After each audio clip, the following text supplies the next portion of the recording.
Given that, है ना, अगर ये रे जो है ये सीधा जा रहा है, मतलब ये along the नॉर्मल है तो सीधा ही चला जाएगा, है ना, कोई डेविएशन नहीं होगा।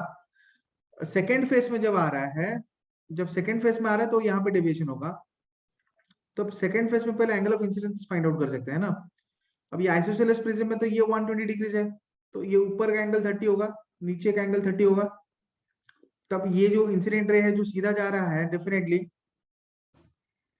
है ना, तो फेस के साथ 60 डिग्रीज होगा, जहां पे जाके हिट कर रहा है, तो उसका एंगल ऑफ इंसिडेंस हो जाएगा 30 degrees on the second face.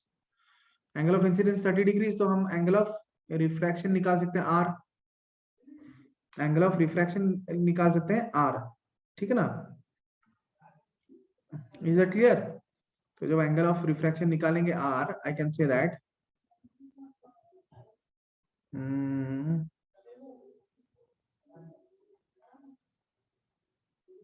Sign 30 degrees upon sine R, वो कितना हो जाएगा,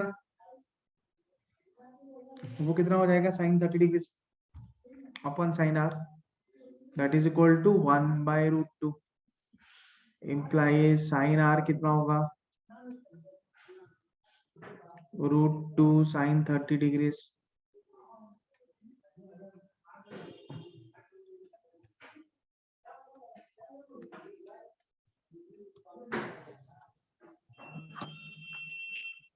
वन बाय √2, तो आर कितना होगा, 45 डिग्रीज होगा आर। तो आर कितना होगा, बेसिकली आर हो जाएगा 45 डिग्रीज।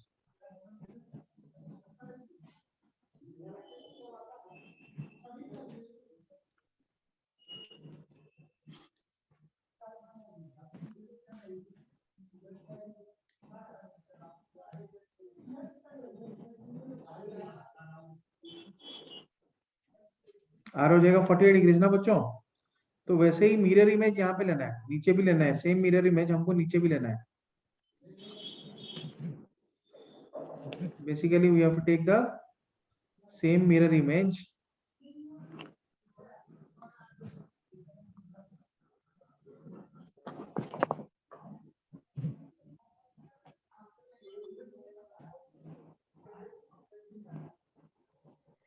नीचे भी लेना है, सेम मिरर इमेज, है ना, सिमिलर मिरर इमेज हमको नीचे भी लेना है। तो ये आर हो गया 45 डिग्रीज, ठीक है बच्चों। तो यहाँ पे ये आ रहा है 45 डिग्रीज आर। अच्छा, ये अगर 48 डिग्रीज आ रहा है ना बच्चों, तो ये 48 डिग्रीज है, ये पूरा का पूरा क्या है, अच्छा ये 30 डिग्रीज है, यहाँ पे ये पार्ट जो है ये 30 डिग्रीज है ना, तो ये पार्ट क्या होगा, ये हो जाएगा 90 degrees.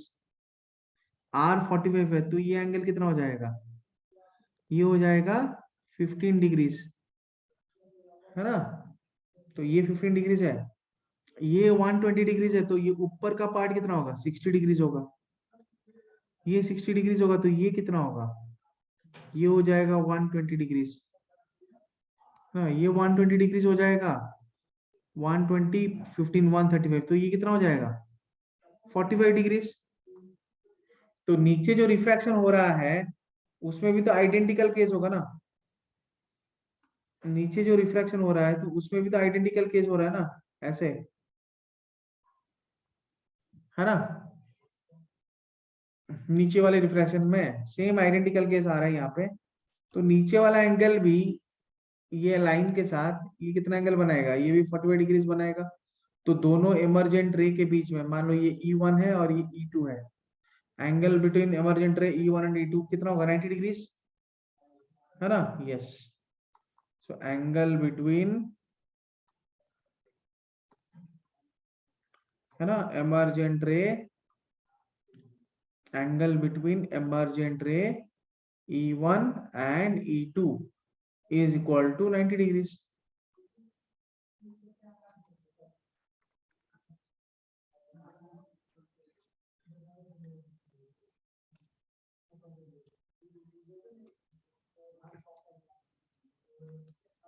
E2 equal to 90 degrees, ठीक है ना बच्चों। क्लियर है?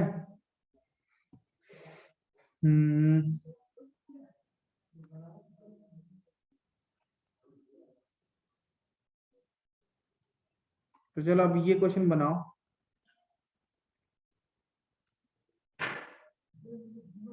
वो पिछला वाला क्वेश्चन क्लियर हो गया था ना? पिछला वाला क्वेश्चन सबका क्लियर हो गया था?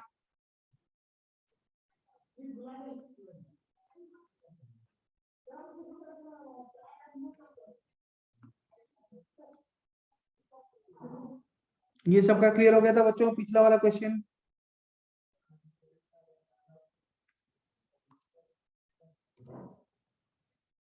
डन। तो नेक्स्ट क्वेश्चन, अब ये वाला क्वेश्चन पढ़ो। Isosceles prism of angle 45 degrees, it is found that when the angle of incidence is same as the prism angle, the emergent ray grazes the emergence. Find the refractive index of the material of the prism. What angle of incidence the angle of deviation will be minimum?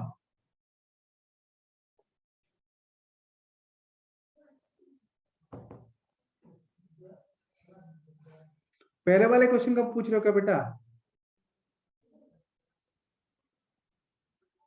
छोटा angle,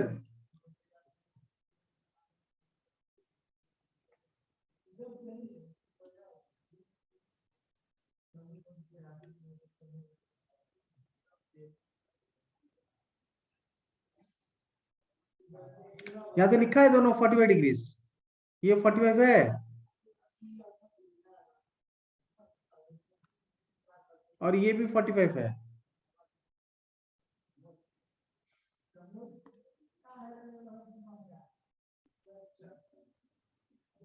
fifteen वाला 45 होगा? अरे 15 वाला 45 कैसे होगा बेटा?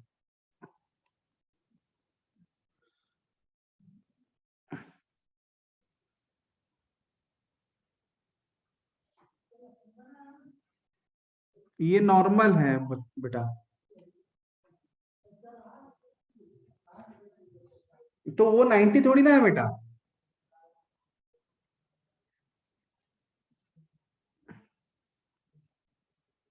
अच्छा,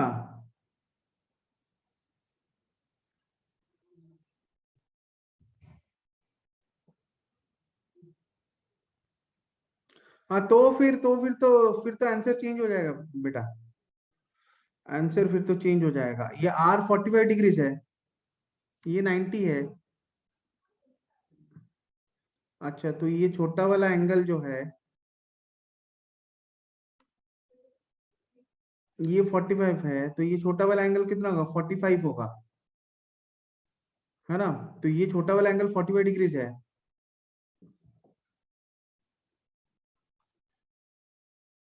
फिर ये एंगल तो 45 नहीं होगा ना, ये एंगल हो जाएगा 15, उल्टा लिख लिया। ये एंगल 15 डिग्रीज होगा, है ना? तो वो एंगल 15 डिग्रीज होगा, तो आंसर हो जाएगा 30 डिग्रीज।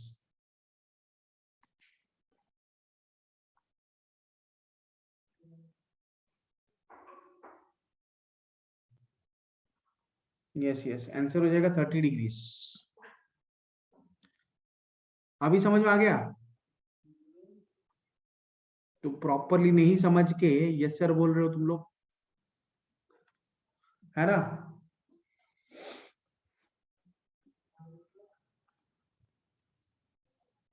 यहाँ पे ये भी 15 डिग्रीज होगा, ठीक है ना बच्चों? Clear?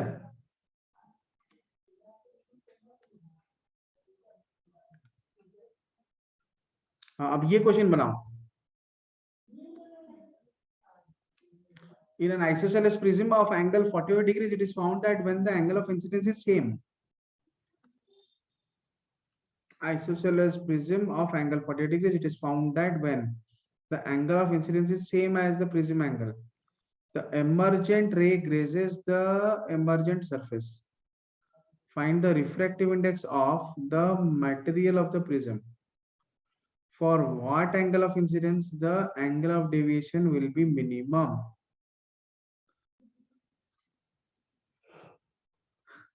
So it is found that when the angle of incidence is same as the prism angle. अच्छा, हमारा जो कंडीशन ऑफ ग्रेजिंग का कंडीशन क्या था? Grazing emergence. What was the condition of grazing emergence?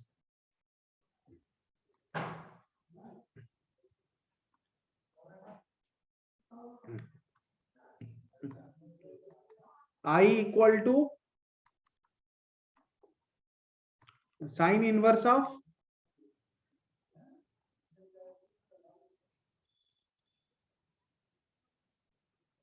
what is the condition of grazing emergence? अरे कोई बोलो.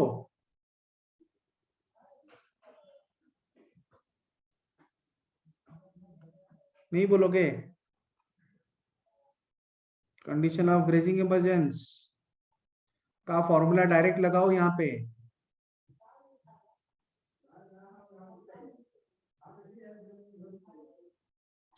Mu square -1 sine है माइनस कॉस है. ये फॉर्मूला को याद रखना है बच्चों. Sine inverse of mu square -1 sine है माइनस कॉस है. यही है ना?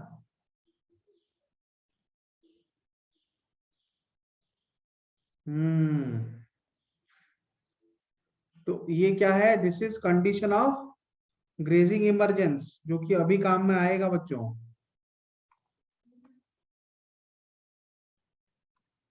अच्छा, अंडर रूट. हाँ yes, under root mu square -1. ये क्या है? Condition of grazing emergence.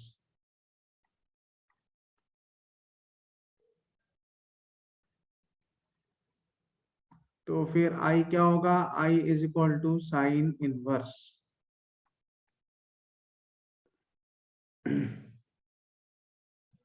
है ना, under root mu square -1 into sine है माइनस कॉस है. जो अंडर रूट म्यू स्क्वायर -1 है, फाइंड द रिफ्रैक्टिव इंडेक्स. अच्छा, तो बेसिकली फॉर्मूला के हिसाब से क्या होना चाहिए?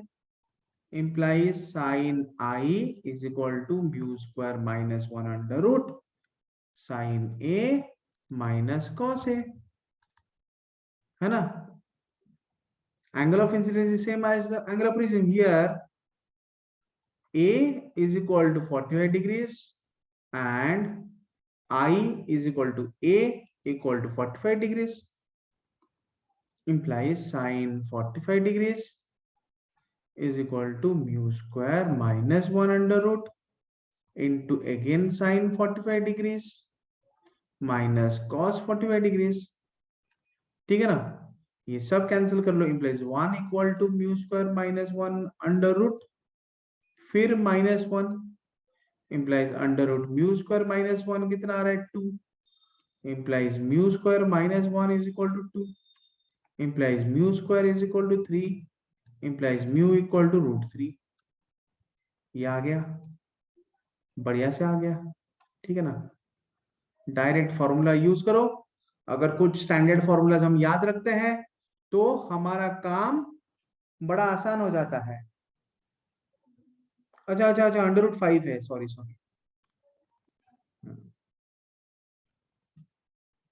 कुछ स्टैंडर्ड फॉर्मूलाज जब हम याद रखते हैं तो फिर तब क्या होता है?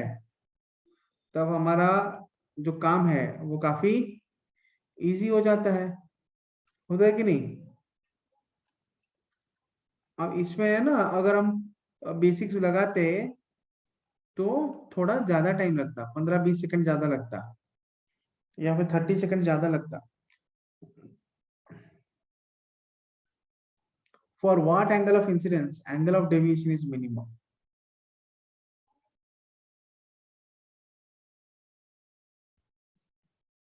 अच्छा, for what angle of incidence angle of deviation is minimum, ये बोल रहा है ना?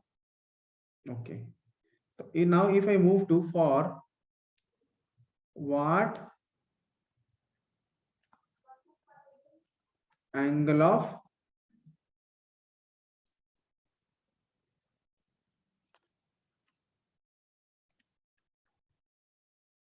of deviation is minimum.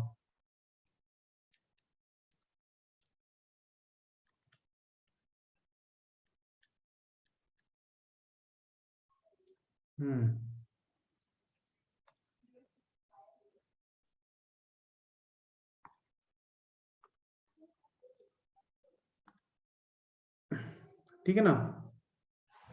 तो कौन से एंगल ऑफ इंसिडेंस में एंगल ऑफ डेविएशन मिनिमम है?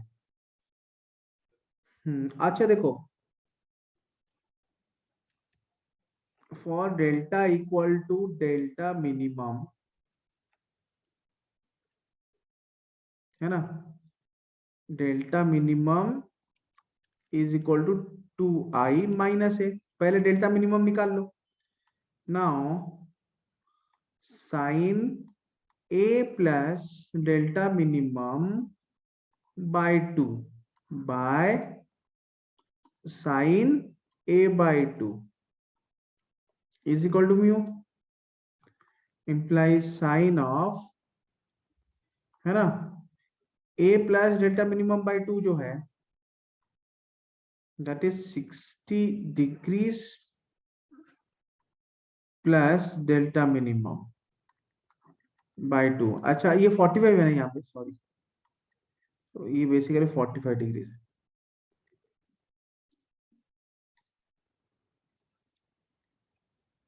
Divided by sine of 45 degrees by 2 is equal to mu. Now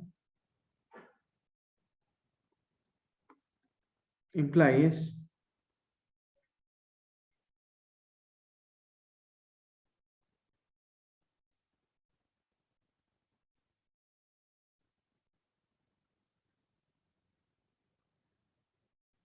नहीं तो ये नहीं करके, इसको नहीं बना के एक काम कर सकते ना, ये लंबा चौड़ा हो जाएगा। इसको नहीं बना के हम ऐसे भी सोच सकते ना, R1 is equal to R2 is equal to R, एक ही बात है। 2R is equal to A implies R is equal to 45 degrees by 2, 22.5 degrees. Sin I by sin R is equal to root 3 implies sin I is equal to, है ना, sin I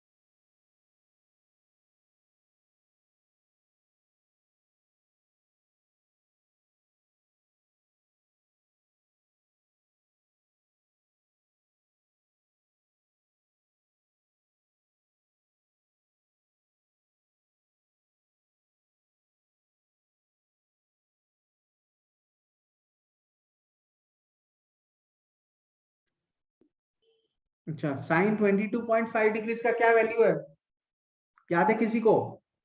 यही use करना है।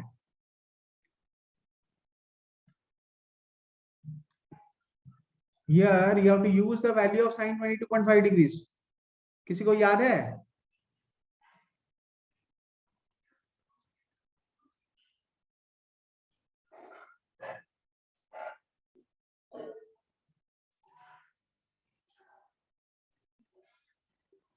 अच्छा √2 -1 by 2 √2।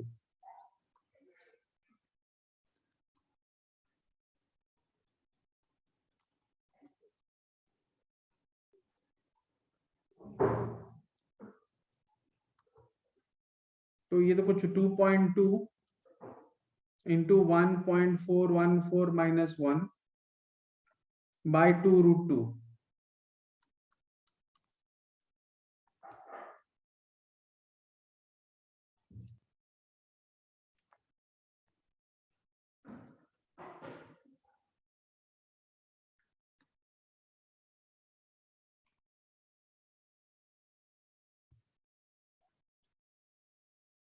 अच्छा उसका root, बाप रे फंस गए तो। अच्छा रूट, उसका रूट,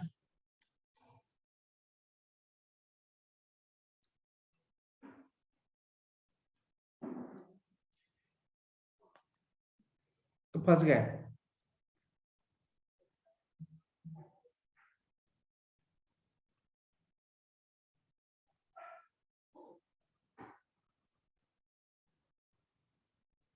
ये अप्रोक्सीमेटली हो जाएगा ना 1/7 रूट, पर अब 0.4/2.8 ले सकते हैं, मतलब ये 1/7 हो जाएगा, so that is equal to 2.2/√7।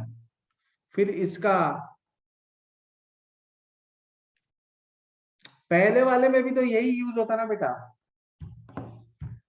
Sign A plus delta minimum.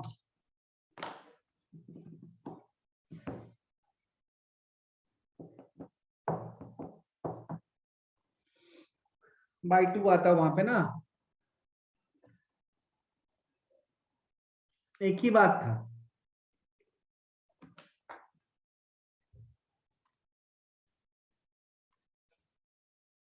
Because a plus delta minimum by 2 ये क्या है, that is equal to I है।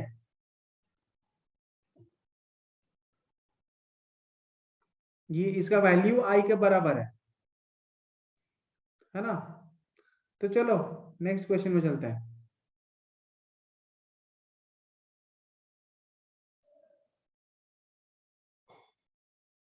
Consider a prism with refractive angle A and what is the critical angle of incidence for which emergent ray grazes out। ये तो direct formula है, ये question थोड़ी ना है, ये क्या है, direct formula. Answer is direct formula that we have already discussed। ठीक है ना बच्चों, समझ में आ रहा है।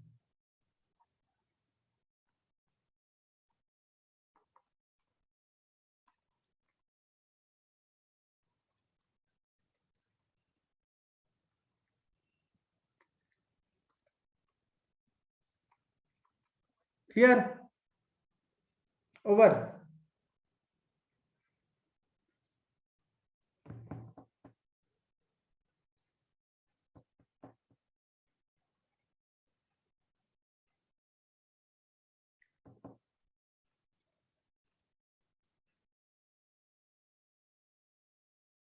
है ना बच्चों।